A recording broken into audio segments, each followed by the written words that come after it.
Sorry for this little light streak.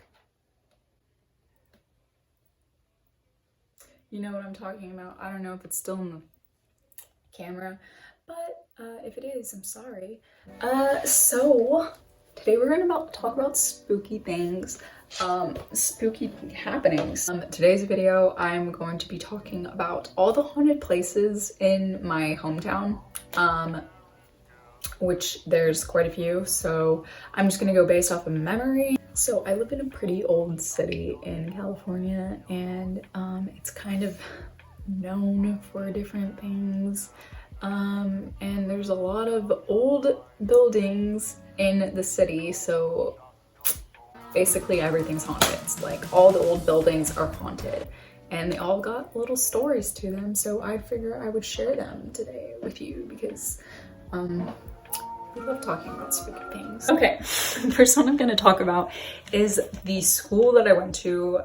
The elementary school that I went to was known for being haunted.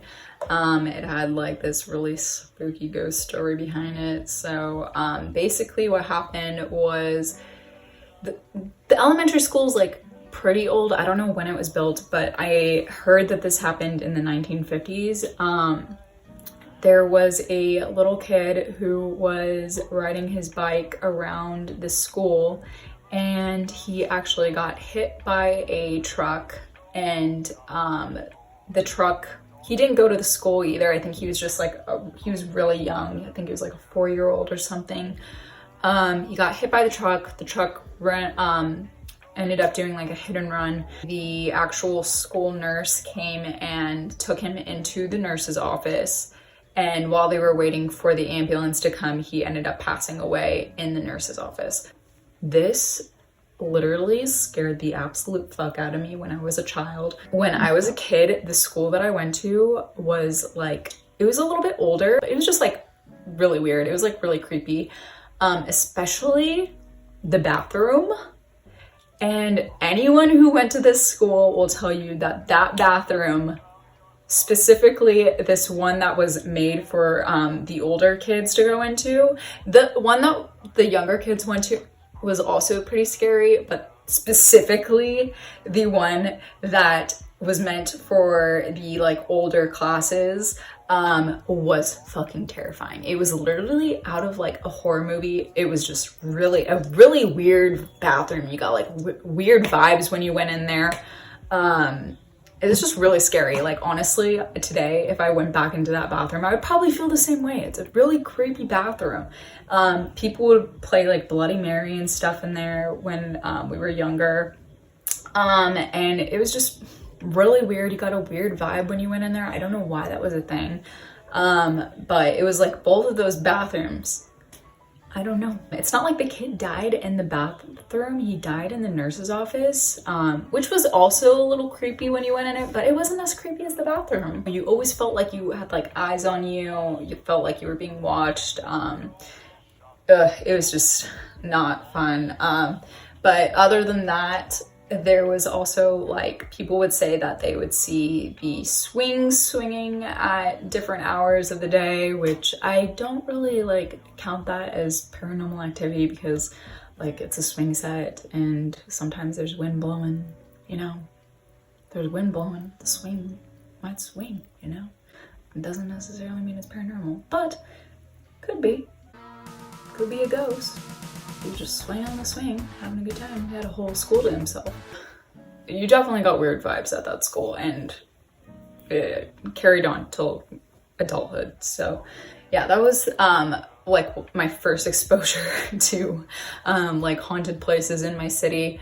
But there's many more. Another one is, it's like on the outskirts of my town. It's an all brick building. And the story behind that is that the bricks were actually made from a Indian burial ground. Just don't fuck with the Indian burial ground. The spirits are not happy when you do that. Just don't do it. Just don't fuck with the Indian burial grounds. They'll fuck you up, dude. Don't build your house out of clay from an Indian burial ground. Don't do it.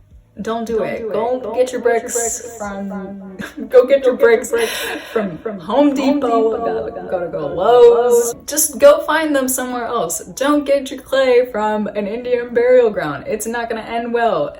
So basically, what ended up happening was this guy built his house from the clay that was found in this Indian burial ground, and some shit started happening to him, obviously, because the fucking spirits were angry. After he built his house, some weird shit started happening in his house. His daughter got really, really sick and passed away from a mysterious condition. Yeah, which was basically other words for the ghost got her, fucking killed her. That ended up happening, and then I think his wife died too, I'm pretty sure. And after that all happened, he went insane. He got really depressed. He ended up getting into satanic worship, and I mean, this is all what I've heard, at least. He got into satanic worship, and he ended up dying somehow too. So after all that, there's actually a video of some people who went into the mansion when it was actually abandoned during a certain period of time, and they went into it and they captured a ghost on camera. I'll try to link it below if I can find it, but I watched that when I was really young and it scared the absolute fuck out of me. There's actually an ice cream shop right next to it, and my parents took me there one time. It scared the fuck out of me, but the ice cream was really good, so I was kind of okay with it. But anyways, yeah, so that was that story. That's honestly one of the creepiest ones. It's got satanic stuff around it, and I don't know, I don't fuck with that. I don't fuck with that noise. It was really creepy. And the actual mansion is just weird looking. It's just a creepy looking mansion, and it's again, it's on the outskirts of my city, so there's a lot of land surrounding it. It's just a weird vibe. I don't know. The ice cream shop's nice though. So the next one I'm going to talk about is called Prospect Park. I should probably look these up. Okay, so there's literally not even that much information on it other than what I would have told you myself. But basically, a while ago, a really long time ago, I don't know when this happened, but a woman got raped and murdered so in the park, there is actually a theater there, and the theater, they have different shows there all the time. It's actually it is really creepy looking, honestly, but the shows are cool, I guess. So a really long time ago, a girl ended up getting raped and murdered at that specific theater, and it is said that she actually haunts the park. There's also a lot of homeless people that sleep in the park sometimes, and sometimes some dead bodies end up there, which I didn't know, but I guess that's a thing. There's also been rumors that there's Satan worshiping that goes around in the orange groves that are really close to it, which I don't fuck with at all. I don't like that. I've heard that before. I don't know if that's an actual thing or not. I've never seen anything. But right next to that park, there's also another really haunted building. It's literally right next to it. It is a huge mansion. It's it looks like a castle. It's really pretty. I love going there, but it's apparently haunted, which I believe because it's fucking old as hell and somebody died in it. Of course, I am not sure really what the story is behind that. I think it's just that the woman who lived in that house died in it. Now there's some freaky stuff that goes on in that place because there's a ghost in there. Okay, I don't know. And then there's also, I'm gonna read it because I actually found the story for this one. These places are all gorgeous too. They're just haunted.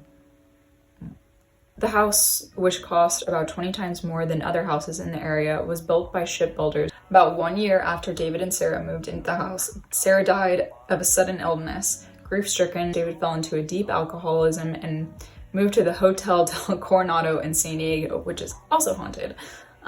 Within a year, he had committed suicide and was found hanging in his room.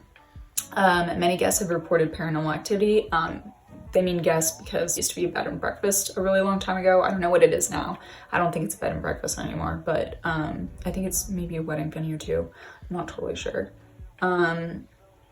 Many guests have reported paranormal activity from hearing about objects falling and loud bangs in other rooms to having doorknobs rattling in the middle of the night. There are also reports that doors will open and close. The sound of children can be heard playing. Lovely. This lovely mansion was once a bed and breakfast, but is now under private ownership. Oh, okay, so just someone owned it, I guess. That's cool. Ghosts are their problem. So apparently, for good reason, many guests of the bed and breakfast complained to the owners that several apparitions, including a little girl, an old man who was once a caretaker for the mansion, and a young boy have been seen. Yeah, those are pretty much the main ones. They're all places in my hometown, some of which I've actually had experiences at, so maybe I'll save that for another video. But yeah, those are the haunted places in my hometown, at least like the main ones that people always talk about, that are pretty spooky.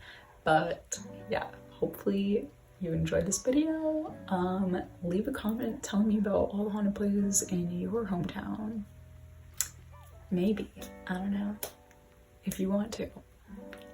That'd be cool if you did, but like, you don't have to. Hope you have a good rest of your day, and peace out. Okay, bye.